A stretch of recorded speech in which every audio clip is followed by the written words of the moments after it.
Selamat malam para undangan sekalian. Terima kasih atas kehadirannya dalam forum diskusi bulanan yang kami beri nama Merawat Nalar dan Mengasah Rasa. Forum diskusi ini sebetulnya dikembangkan dan diinisiasi oleh teman-teman yang kebanyakan hadir di sini dengan tujuan kita bisa saling membagi dan belajar satu sama lain akan bidang-bidang ilmu yang kita kuasai atau masing-masing kuasai.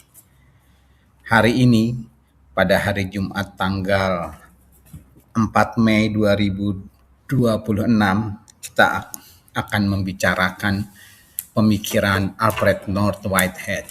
Saya akan didampingi oleh Glenn Allen Tilung dan Novita Anggraini.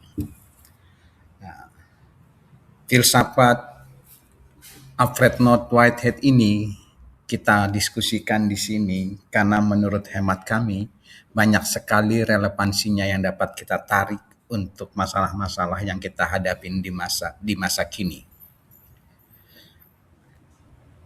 Pemikiran Alfred North Whitehead tentu saja dapat disebut juga sebagai filsafat organisme atau filsafat relasional. Relational philosophy or philosophy of organism.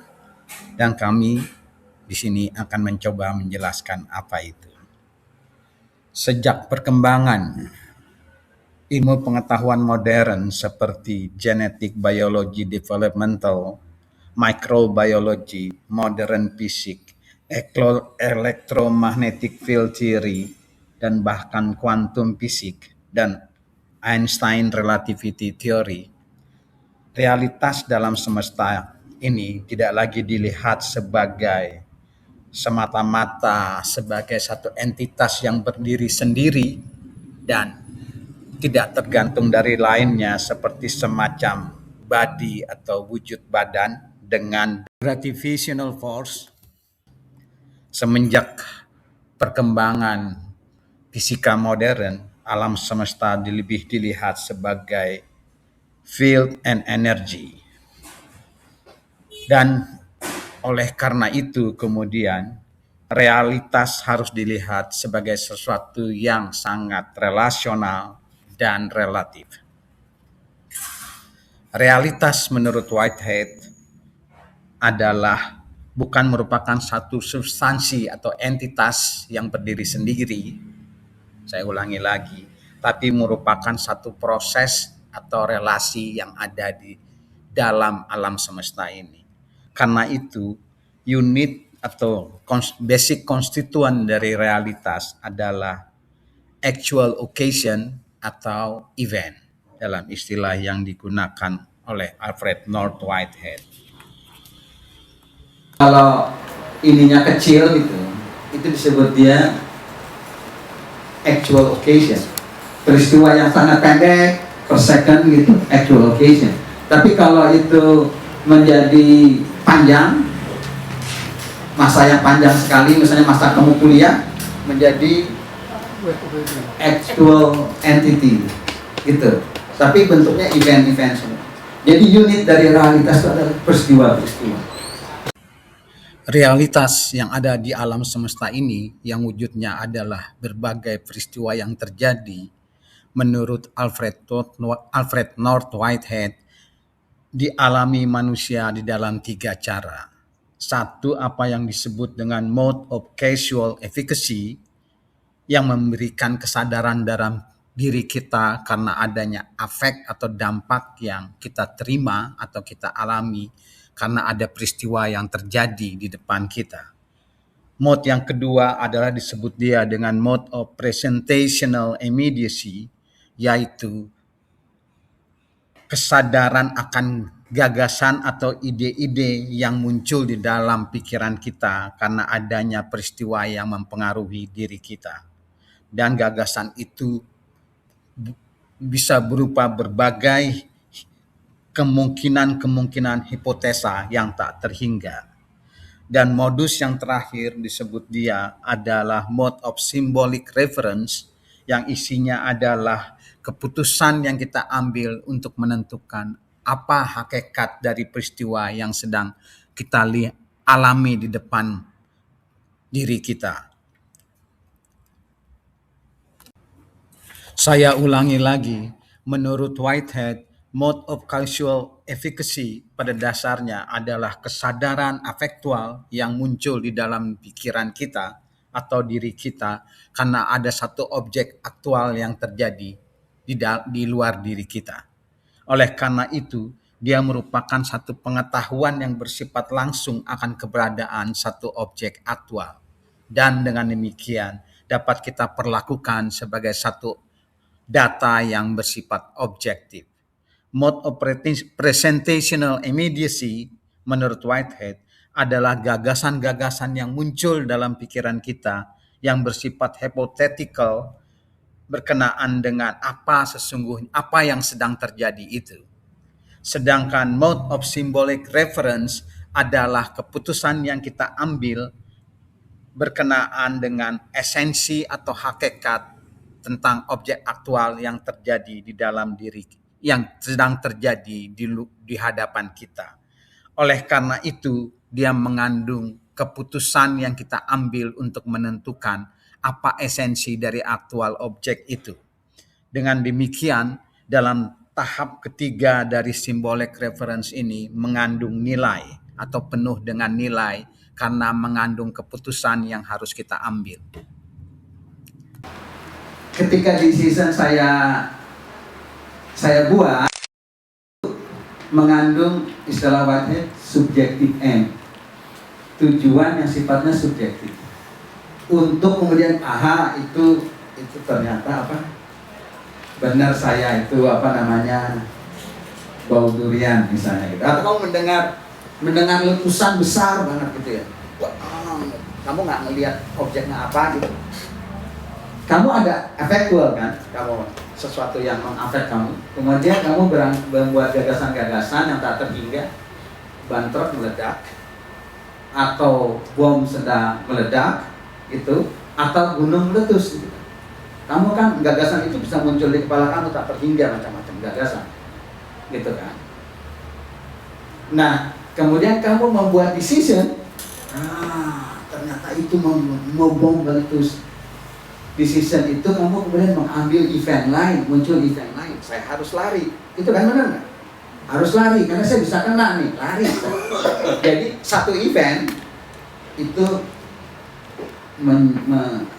akan men-trigger event lainnya. Jadi dalam kehidupan itu penuh dengan, sebetulnya buat Whitehead, realitas yang terdiri dari berbagai peristiwa-peristiwa aktual dari objek yang ada di dalam alam semesta ini saling berpengaruh satu sama lain, membentuk layaknya satu organisme raksasa. Mereka saling interpenetrasi satu sama lain, yang dalam bahasa Alfred North Whitehead mengalami apa yang disebut dia pertama dengan proses prehension, yaitu proses di mana objek-objek itu saling melahirkan perasaan atau lure of feeling terhadap yang lainnya. Dari proses prehension kemudian mereka mengalami proses concretion, yaitu proses di mana mereka setelah saling memberi perhatian satu sama lain karena ada perasaan yang timbul terhadap yang lain, mereka grow together atau bertumbuh bersama yang lainnya. Dan kemudian mengalami proses ketiga yang disebut oleh Whitehead sebagai proses becoming a new novelty, menjadi satu entitas yang baru yang disebut dia dengan istilah jet. Jet ini kemudian menjadi bagian dari objektif datum lagi dan mengalami proses yang sama, bergulir seperti yang saya sudah sampaikan sebelumnya, yaitu mengalami proses prehension, concretion, and big decision menjadi entitas yang baru. Realitas dengan demikian bukanlah satu entitas yang permanen serupa sepanjang masa, tapi melainkan lebih merupakan satu proses panjang dengan identitas yang tidak pernah sama, tapi selalu berubah dalam prosesnya. Realitas dengan demikian adalah satu proses becoming yang tiada henti-hentinya. Donna Haraway, Anna Singh, dan yang lainnya melihat kehidupan ini dalam sudut pandang seperti itu. Donna Haraway misalnya di dalam kajiannya mengenai anjing peliharaan melihat bahwa realitas itu pada dasarnya adalah satu proses becoming in entanglement with other. atau satu proses menjadi di dalam jejaring kaitannya dengan yang lain, baik manusia ataupun bukan manusia. Di dalam zona pertemuan itu, masing-masing baik human ataupun non-human mengalami proses menjadi. Anasing misalnya melihat dalam kajian dia mengenai jamur, bagaimana jamur dan manusia saling membentuk satu sama lain, membentuk kebudayaan, kehidupan, dan ekologi politik bersama. Di dalam kajian dia tentang jaringan supply jamur secara global, dia melihat bagaimana jamur dan manusia saling beradaptasi dan membentuk kehidupan bersama di dalam reruntuhan kapitalisme. Jamur. Kalau baca bukunya apa? Mushroom at the End of the World gitu. Jadi saya mengajak teman-teman cobalah pelajari buku-buku kanon itu dan lihat benih-benih pemikiran yang bisa kita kembangkan, yang kita kasih muatan empirikal. Karena banyak sekali mereka berpikir yang menurut saya tuh emang dasar lah ya, karena mereka kan reflektif gitu, dan tentu refleksinya terhadap kehidupan yang ada di sekeliling dia gitu, ya kan? Ada yang kelupaan nggak sih? Nah, bagaimana tempatnya Tuhan di mata Whitehead? Tuhan itu bukan the originator, asal muasal dari yang memberi menciptakan dunia ini. Bukan juga Tuhan sebagai penghancur. Schwarzenegger ya. Di beramuskan semuanya agar bentuk kehidupan yang baru muncul, gitu kan? Bukan gitu. Tuhan itu esensinya menurut Whitehead, terutama kalau kita kembalikan ke soal consciousness, kesadaran, Tuhan itu adalah the source of creativity.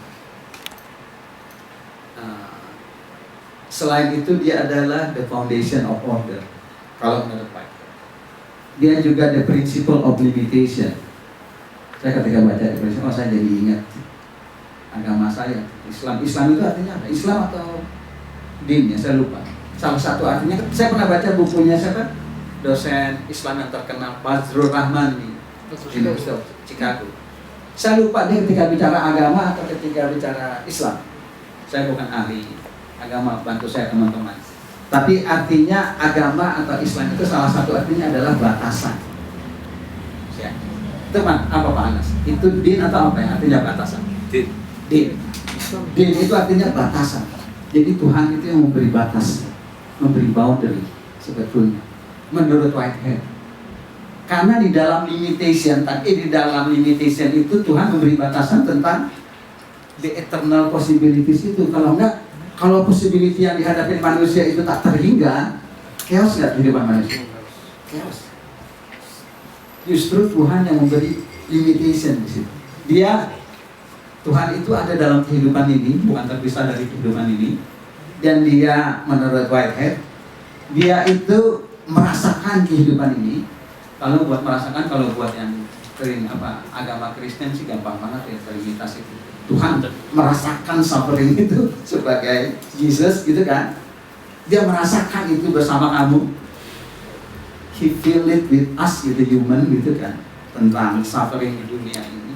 Dan kemudian dia give possibility.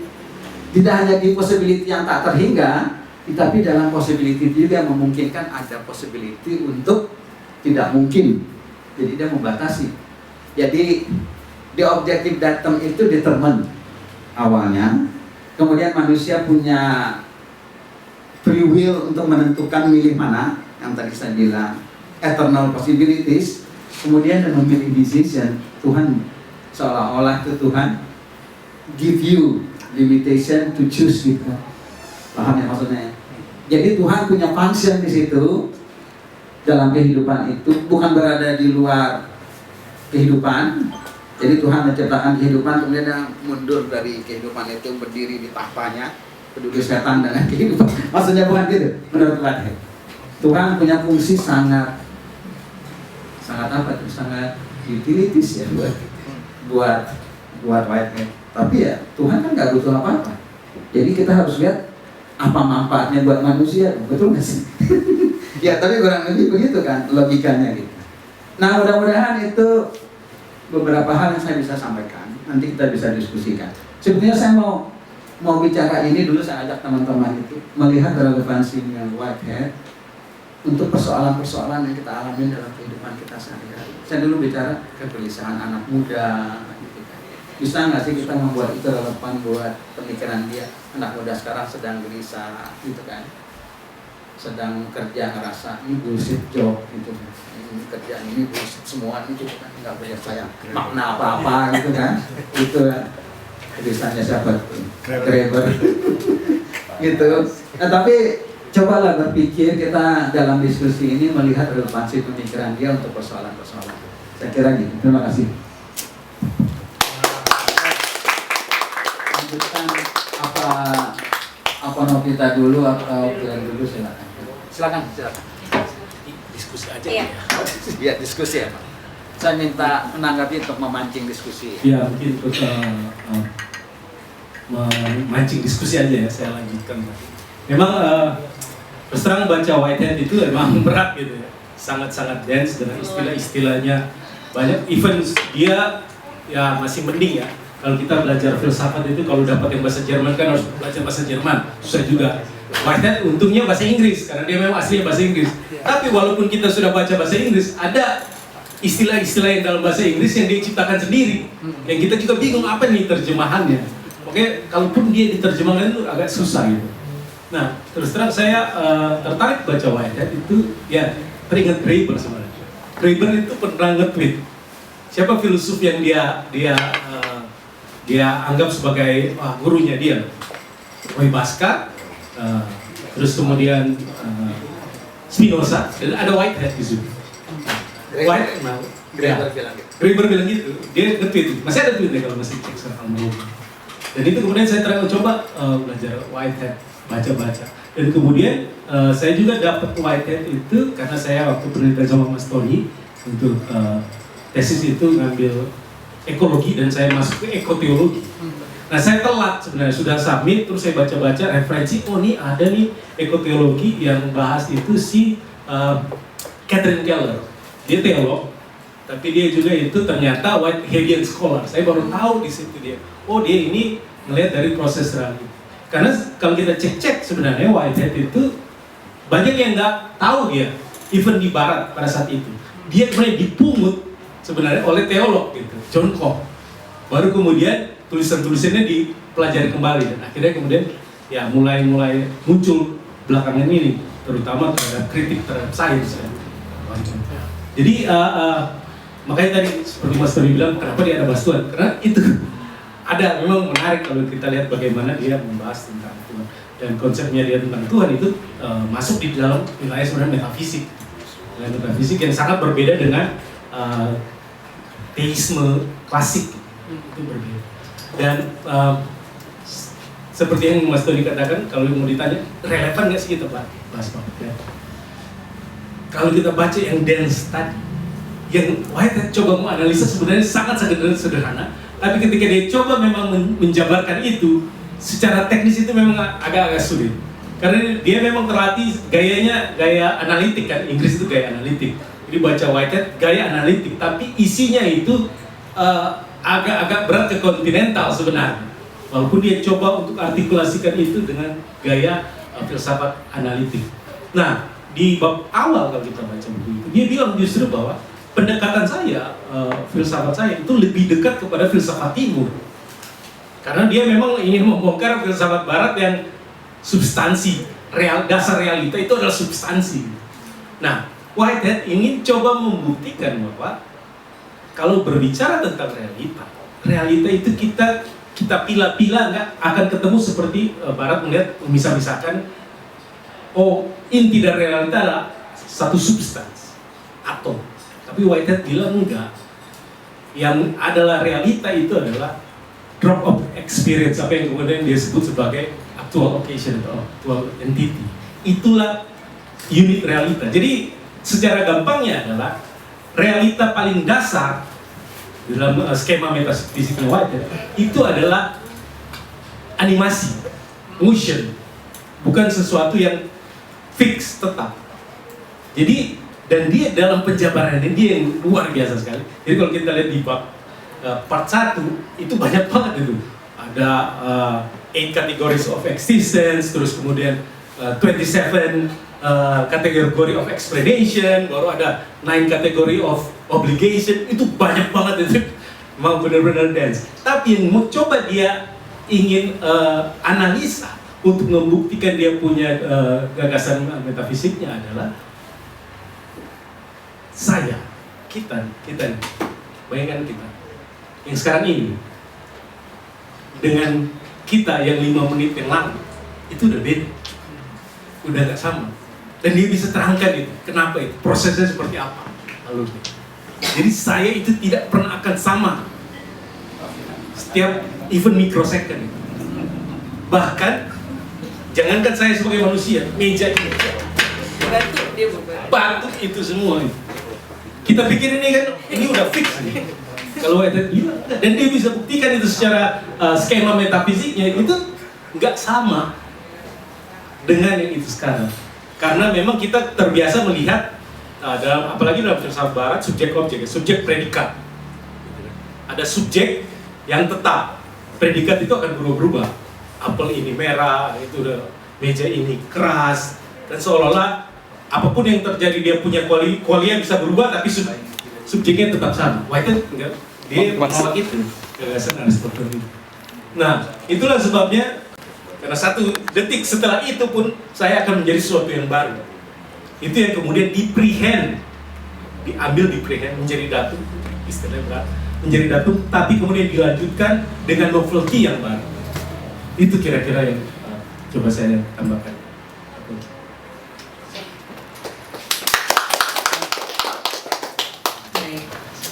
Saya ini baru saja diminta oleh 2 orang ini 2 pekan lalu untuk membaca Whitehead.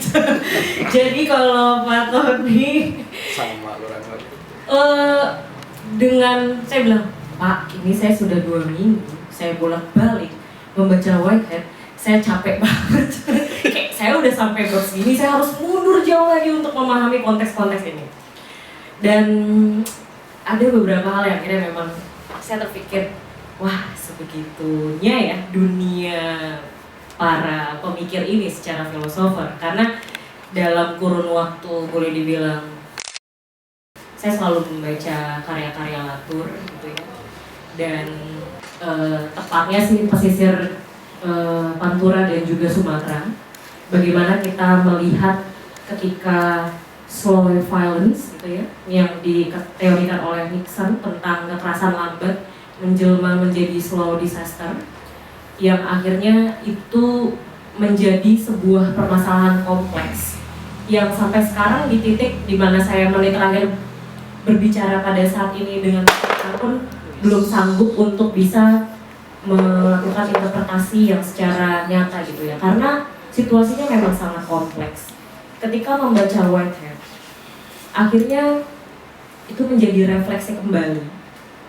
Apakah memang kita gitu ya, sebagai manusia yang memang sudah banyak terpapar hal-hal yang kadang tidak bisa kita bedakan antara bentuk realita, proses being into becoming ya, yang seperti itu, yang akhirnya menyebabkan kita menjadi gagal untuk bisa menangkap apa dari diri kita dan kemudian apa yang akhirnya mempengaruhi dan bisa dipengaruhi oleh diri kita sendiri gitu ya.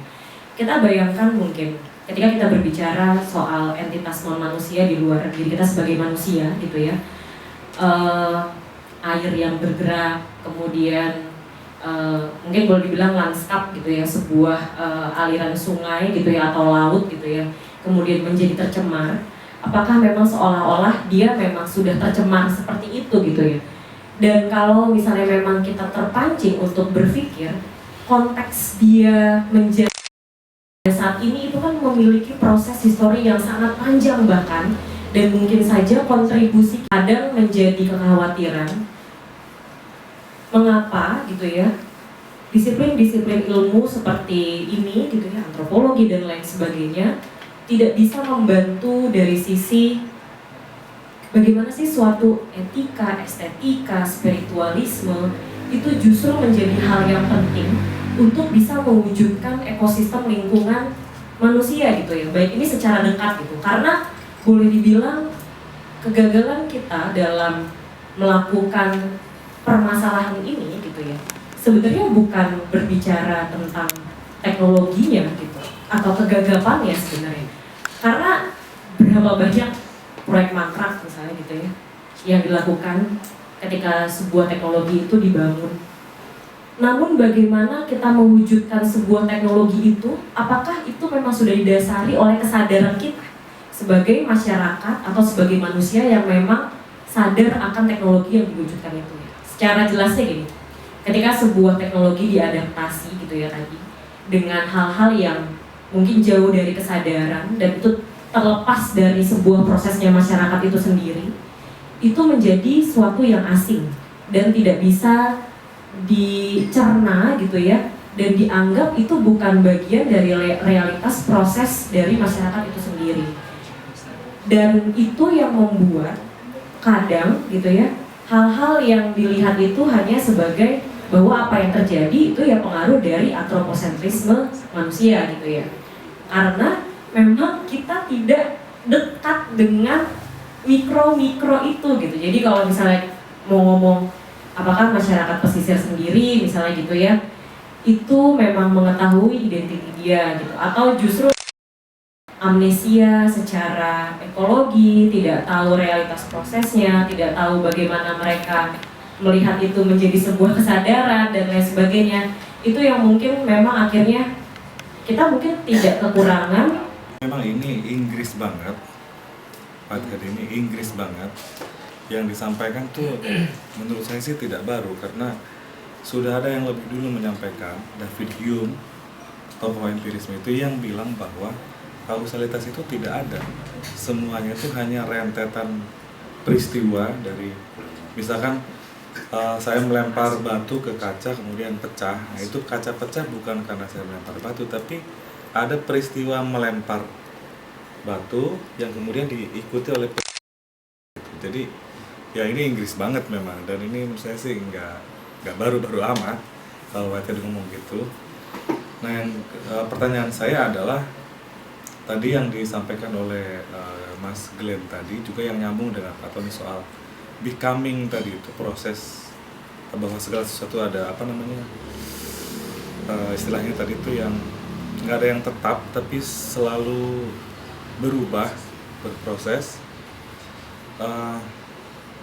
Karena begini, kalau Immanuel Kant melihat satu itu tadi itu yang benda tadi batu atau apa misalkan, itu kan dia ada dua kacamata yang dia pakai, ada noumena, ada fenomena.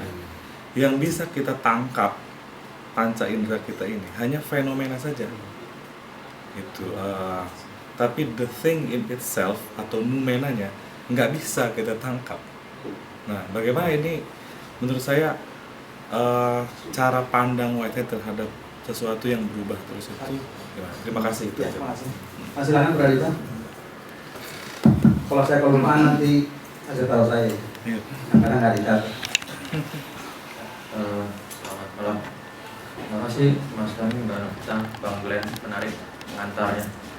Metafor yang sangat, bahkan dia bilang kan filsafat sendiri kan ada filsafat filosofi of organism.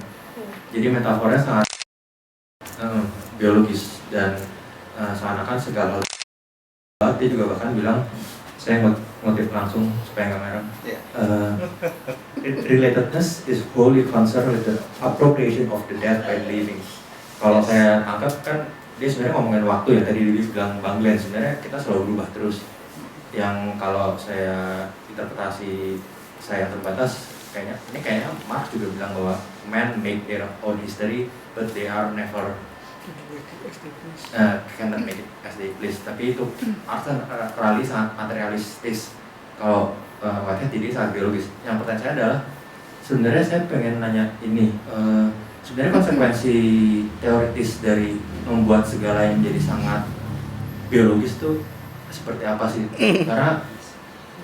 Karena bahkan proses itu menjadi sangat biologis gitu. konsekuensinya apa gitu ketika dia itu, dan ketika dia saya baru nyadar juga bukunya ini kan terbitnya tahun 20-an 1925 dan bisa 100 tahun satu. ya 100 tahun lalu. Dan di saat yang sama juga Heidegger kan juga nulis di tahun yang sama juga. Saya penasaran sih ada overlapnya nggak sih? Apakah mereka pernah berinteraksi? Iya. Makasih. Saya coba ya, nanti kita diskusi lagi. Whitehead tadi saya nyambung sama Glenn. Saya lupa tadi nyebutin. Dia sangat dipengaruhi oleh gereja Alexandria. Jadi dia sangat dipengaruhi. Anglican Church itu terutama yang kayak ada macam-macam gitu, tapi yang bagian dari Whitehead ini sangat dipengaruhi oleh Anglican Church. Jadi dari situ ke Plato kemudian. Jadi sangat dekat juga dengan Timur sebetulnya. Karena pikirannya rada-rada Timur gitulah. Yang tadi saya. Nah, ada dua konsep penting kali yang saya tadi lupa menjelaskan. Yang namanya istilah yang barangkali diciptakan dia itu karena dia menghindari bahasa itu kadang-kadang cultural loaded kan. Kadang-kadang mengandung bias-bias tertentu. Apa boleh buat harus diciptakan istilah baru supaya bias yang cultural tadi bisa dihindari. Ya, ngerti ya. Jadi bukan newsilogisme kan. Kamu jangan jadi newsilogisme, membuat istilah baru tapi makna ngapain juga. Cuma buat gaya aja. Istilah baru terus sebetulnya maknanya bukan makna yang baru sebetulnya. Itu pemborosan dan pemiskinan pemikiran. Jangan lakukan itu. Whitehead nggak melakukan itu menurut saya. Dia justru menciptakan istilah baru supaya itu ya. Saya mempunyai ada efek kepada saya. Sebetulnya ini saya bicara saya, tapi semua objek di alam semesta itu ada efeknya. Dan kemudian muncul namanya lure. Lure itu godaannya, temptation of feeling. Godaan untuk punya perasaan lagi. Apa boleh buat seolah-olah manusia semua tuh benda ya? Iya, tapi apa boleh buat untuk menjelaskan? Itu metafor jadi. Metafornya metafor biological. Jadi lure of feeling ada itu, kemudian itu pay attention to it, take account of it, gitu kan? Kemudian kamu take account of it. Kemudian tidak hanya situ, kamu learn for feeling tadi to ingress, untuk merasuk ke situ. Nah ini dia menjadi grow together, bertumbuh bersama. Ketika dia grow together, dia menjadi novel entity. Harus paham tuh ya, logikanya ya, step logikanya. Jadi saya ke Novita tadi, ketika kita manusia berhadapan dengan ekologi, kita ada apa tadi? Ada efek. Harusnya tuh kalau manusia yang benar ada efek ke kita. Kita punya feeling kepada objek itu. Harusnya kita kemudian feeling kita tuh merasuk ke situ. Paham ya? Merasuk ke situ, kemudian kamu grow together with it. Kamu tumbuh bersama dengan objek di luar kamu. Kalau semua kita tuh hidupnya kayak gitu, barangkali distraction akan berkurang. Sejauh kita mengaplikasikan itu. Ketika kamu ingress to it, gitu ya, merasuk ke situ, merubah diri kamu, itu kan merubah diri kamu itu kan your subjective end dalam istilahnya Whitehead. Itu tujuan subjektif kamu, menjadikan diri kamu transformatif menjadi new kind of being, gitu loh. Paham ya? Kamu menjadi makhluk yang baru, yang bersintesa dengan objek di belah sana. Sangat Hegelian nih. Tesis, antitesis, and synthesis, gitu kan. Tapi kalau manusia mempraktekkan itu, kita punya apa? Ecological justice gitu. Soal equality itu barangkali terpelihara dengan baik. Equality, fairness gitu kan. Karena makhluk itu nggak hanya saya, kita dalam relasinya dengan makhluk-makhluk itu. Entitas. Dia tadi Mas kan bilang ini mungkin kaitannya sama Whitehead, dia bicara soal bahasa. Tadi Mas Tony udah sampaikan bahasa itu kan dia tidak vakum ya. Dia dibentuk oleh sejarah, oleh kekuasaan dan lain sebagainya, dan dia tidak bisa merepresentasikan konteks. Nah, kita sebut AI, bagaimana kemudian ini bisa jadi? Terima kasih. Oh, ini menjadi relevan dalam konteks AI. Tadi jawab semua pas sekali. Gak lupa. Ntar kalau lupa ingetin aja. Saya masuk karena belum ada yang menyebut. Saya ngertinya soal agama aja sebetulnya. Tetapi saya coba melihat begini. Perdebatan berbagai aliran filsafat itu sebetulnya juga agama. Termasuk tadi soal kausalitas. Quran kami nyebutnya Jabariyah dan Qadariyah. Teman-teman Qadariyah itu menganggap setiap manusia punya free will, free act. Bisa menentukan apa yang dikehendaki, punya kuasa untuk melakukan. Ini pun masih menyisakan pertanyaan yang sampai hari ini juga belum ditemukan di dalam perdebatan tadi Qadariyah dan Jabariyah. Karena itu saya sebagai orang Sunni, saya semakin bangga kesunian saya gitu. Ketika kemudian tadi itu dalam filsafat itu termasuk Whitehead itu menciptakan, memang Tuhan itu membersamai manusia pada saat proses. Kata-kata membersamai itu tidak sekedar pada prosesnya, Mas, tetapi juga pada hakikat ontologinya. Jadi kebenarannya siapa nih yang nyiptain nih? Ya Tuhan dong. Dan itu kalau tadi Whitehead ngasih contoh biologi, Allah juga berikutnya ngasih contoh biologi. Yang sebelah sini hidup kok sebelah, meskipun lalu ada kausalitasnya. Oh, yang sebelah sini karena terlalu banyak air, maka kedelai enggak hidup. Yang sebelah sini agak kering. Misalnya begitu, itu kausalitasnya. Tetapi maksud saya ada satu yang menggelitik adalah kata-kata bahwa kebersamaan Tuhan dengan upaya manusia di dalam apa yang dikatakan Whitehead utilitasnya itu, ini menurut saya lebih pas membahasakan tidak sekedar membersamai prosesnya, tetapi juga membersamai kuasanya gitu. Jadi batasan. Kalau dalam Whitehead, the principle of limitation, dia kasih batasan. Dia kasih batasan-batasan itu. Ada juga yang nggak mungkin. Ada juga. Nah, kira-kira itu saya ingin menambah perspektif bahwa ya Tuhan juga sudah beberapa kali ngajak dialog kita persoalan ini. Jadi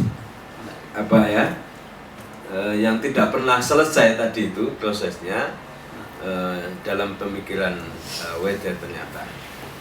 Terima kasih Pak Anas. Semangat. Saya jawabannya nggak usah pakai mic kali ya. Kedengeran kan suara saya? Ya. Tentu tadi Norman saya setuju. Ada benih-benih strukturalisme. Itu hampir nggak mungkin dalam pemikiran tokoh itu nggak ada.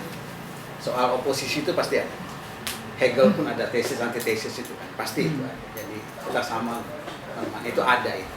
Di Plato juga soal strukturalisme. Tadi apa yang ke Pak Anas nanti melalui gereja Alexandria, dia tuh teori tentang emanasi itu sangat kental di Whitehead. Sebetulnya bahwa di dalam alam semesta ini Tuhan juga merasuk. Jadi kayak filsafat siapa tuh? Saya lupa. Ghazali atau siapa yang main-main. Siapa namanya saya lupa. Udah. Dia merasuk ke dalam situ. Dan sebetulnya ketika manusia dengan free will-nya, karena Tuhan merasuk di situ gitu ya, sebetulnya, nah ini dia, saya nggak tahu, ini agak metafisik ya, kesadaran itu di kepala kita atau sebetulnya dalam interaksinya dengan sesuatu di luar itu muncul kesadaran. Kebudayaan kalau saya tadi udah indikasikan kan, dalam relasinya dengan itu kesadaran muncul. Kebudayaan itu ada. Kebudayaan itu tidak di kepala saya, kamu segala macam, tapi kesadaran itu sel di kepala, di otak, atau sebetulnya kesadaran itu sebetulnya ilmu pengetahuan akan udah banyak sekarang ilmu pengetahuan membuktikan kesadaran itu sebetulnya di luar kepala loh. Jadi itu biologi apa tuh, saya nggak tahu tuh yang sekarang itu sedang berkembang. Kesadaran itu ada di dalam apa tuh? Di dalam relasi antar objek-objek itu. Ada ilmu biologi yang memperlihatkan yang sangat terinspirasi. Saya lupa siapa namanya, Whitehead. Dia bikin eksperimen. Ada bakteri atau apa gitu ya. Kalau nggak salah, nggak ada kepalanya gitu ketika dia berinteraksi dengan yang lain, membentuk kepala, seolah ada ini kepala yang sebetulnya tidak ada relasinya dengan sebagai individual gitu. Dia menjadi sesuatu yang karena dalam relasi yang dengan yang lain timbullah the wholeness itu dan ada sesuatu bentuk pattern baru gitu, yang tidak mungkin lahir dari yang individual ini. Jadi kesadaran itu bukan akumulasi dari individual thing ini, tapi dia greater whole yang beda dengan yang itu, ya, beda dengan yang akumulasi atau pertambahan dari yang satu-satu ini. Jadi saya membayangkan, ini agak keluar dari, membayangkan ketika manusia merasuk ke yang di luar sana itu, timbul kesadaran baru itu, dan itu the larger whole-nya beda loh dengan individual saya. Tapi saya masih bisa melihat relasi saya dengan yang di larger whole itu. Emanasinya, memang ketika saya take decision, ada freedom saya kan. Tapi ketika dia jadi di situ, ya kalau istilah panas tadi, Tuhan yang menentukan. Karena Tuhan juga merasuk di dalam alam semesta itu. Dia hadir di situ. Dan kemudian dia memberi batasan. Maaf, jadi kita nggak ngomong sains ya. Mudah-mudahan nanti sains bisa membuktikan. Yang kesadarannya itu, kesadarannya apa? Lebih luas dan sebetulnya lebih perfect, lebih sempurna. Masalahnya manusia suka ignore sih ya. Suka ignore gitu loh. Padahal kadang-kadang Tuhan udah ngasih over itu tuh, overthink-nya tuh supaya arahnya ke sana, tapi kesadarannya terbentuk, tapi dia tetap aja gitu ya. Buta gitu. Kemudian nggak mau ngikutin itu gitu loh. Padahal feeling-nya udah ada untuk ingress dan mencapai satu satisfaction yang sebetulnya yang akan harmoni di dalam the wholeness-nya itu.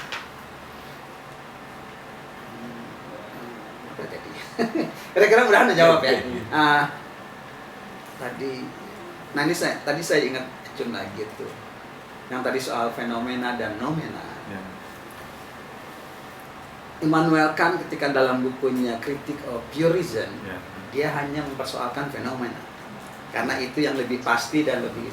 Tapi Immanuel Kant juga ketika di akhir masa dia Critique of Judgment, dia membicarakan soal yang nomena tadi. Gitu.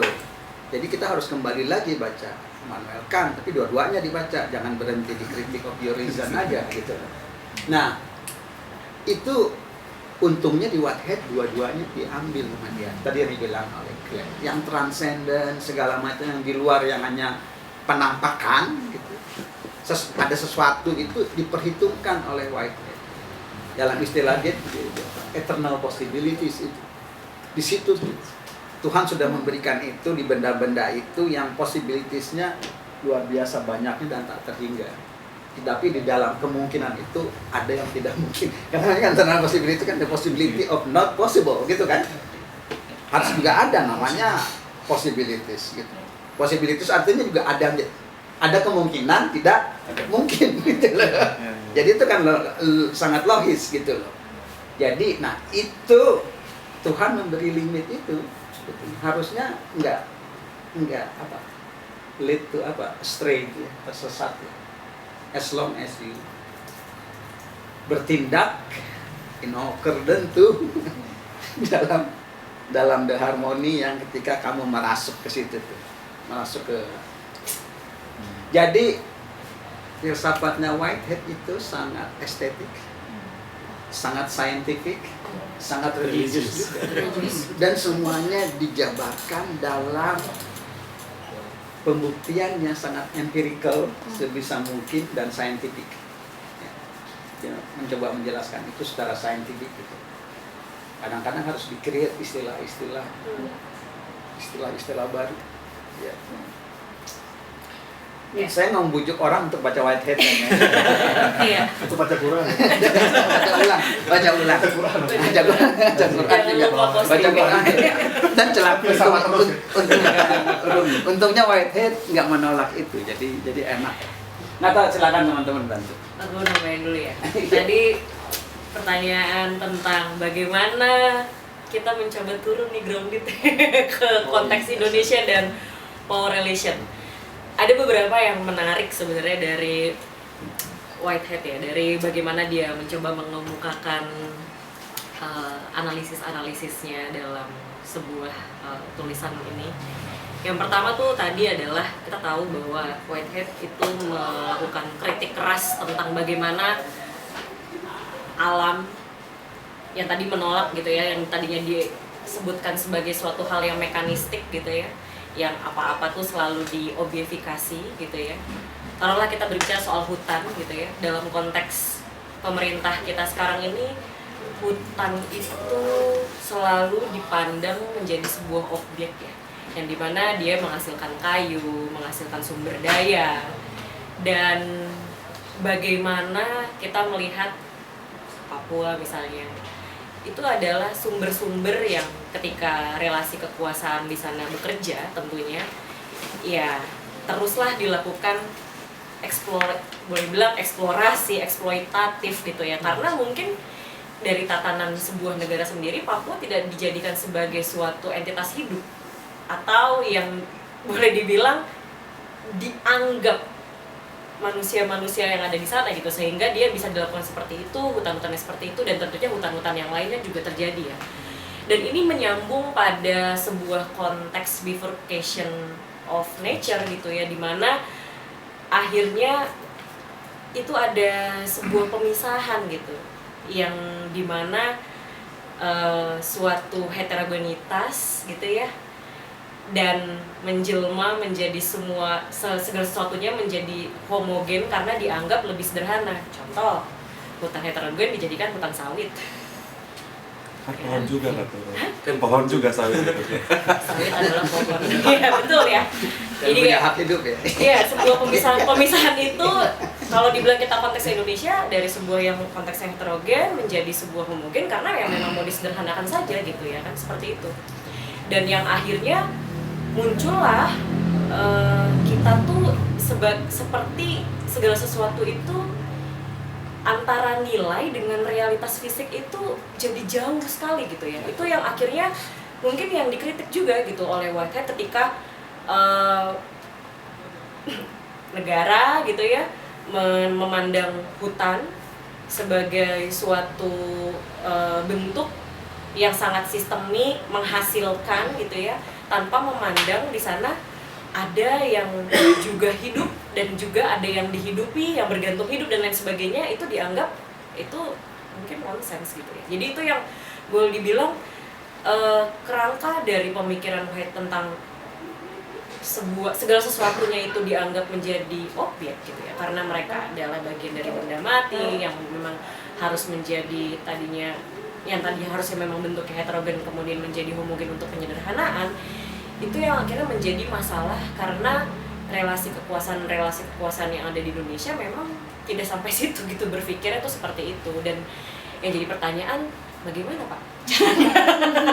Itu justrunya ini saya pertanyaan kembali gitu. Saya cuma hanya bisa menganalisis bagaimana caranya kita mendorong gitu ya, atau mungkin membuat atau konstruksi ulang gitu ya, bahwa itu bukan hal-hal yang harusnya lumrah untuk dilakukan gitu ya. Itu bukan kita merawat nalar. Itu ya. Merawat nalar bahwa semuanya itu dalam relasi. Benar nggak sih? Nah itu. Karena celakanya ilmu pengetahuan, nanti ke Glenn. Ilmu pengetahuan itu disebut disebut Whitehead membuat yang namanya the fallacy of misplaced concreteness. Kesalahan beranggapan yang positivistik science tadi, yang atributnya atau predikat bahwa whale is big, gitu kan misalnya. Durian is smelling, apalagi. Menurut Whitehead, ada dua kesalahan utama dalam ilmu pengetahuan selama ini. Yang pertama ialah apa yang disebut dia dengan fallacy of simple location. Misalnya beranggapan bahwa realitas itu sama dengan misalnya sesuatu posisi yang sangat simple, misalnya predikatnya snow is white. Itu adalah simple karena dalam relasinya dengan warna, snow adalah putih. Atau whale is big, dalam relasinya dengan binatang-binatang lain yang lebih kecil, maka whales adalah big. Padahal realitas itu sangat relasional dan relatif. Kesalahan kedua adalah melihat realitas ini dalam kategori bahwa realitas harus sama dengan gagasan yang kita miliki. Jadi memberi prioritas utama kepada gagasan atau ideas over reality. Itu sama saja dengan menyamakan bahwa teritori harus sama dengan peta. Terima kasih.